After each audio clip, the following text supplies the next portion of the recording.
բացատրեք Հայաստանում ինչ որ մեկը կա, որ կարող է ցեղասպանություն ուրանալ եւ այսինքն ինչ այդպիսի դրա անհրաժեշտությունը որտեղից է եկել։ Դա ուղղակի այդ ամբիոնը անընդհատ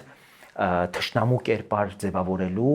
անընդհատ իրենց քաղաքական հակառակորդներին օրակարգ չունենալու պատճառով քաղաքական հակառակորդներին անվանարկելու եւ թշնամի ու դավաճան ու թուրք անվանելու հավելյալ պատճառներ ստեղծելն է։ Ուրիշ որևէ առիթ չկա եւ դրանցից ազատվելու միակ հնարավորությունը ոչ թե կրկին ժողովրդի վրա այդ բեռը եւ ժողովրդի վրա այդ պատասխանատվությունը թողելն է, այլ իրապես քայլեր ձեռնարկելը, որտեղ ժողովուրդը ձեզ 2021 թվականին մանդատ է տվել, ասել է վերացրու սրանց։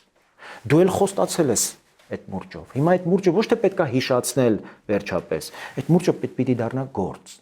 Այդ մուրճով պիտի բոլոր պատասխանատուները այս պետությունը այս վիճակի հասցնելու համար պիտի պատասխան տան եւ պիտի ես ամենևին նկատի չունեմ, որ պետք է մենք այս մարդկանց օրինակ անպայման ազատազրկենք, կախենք, չգիտեմ, կամ խաչենք։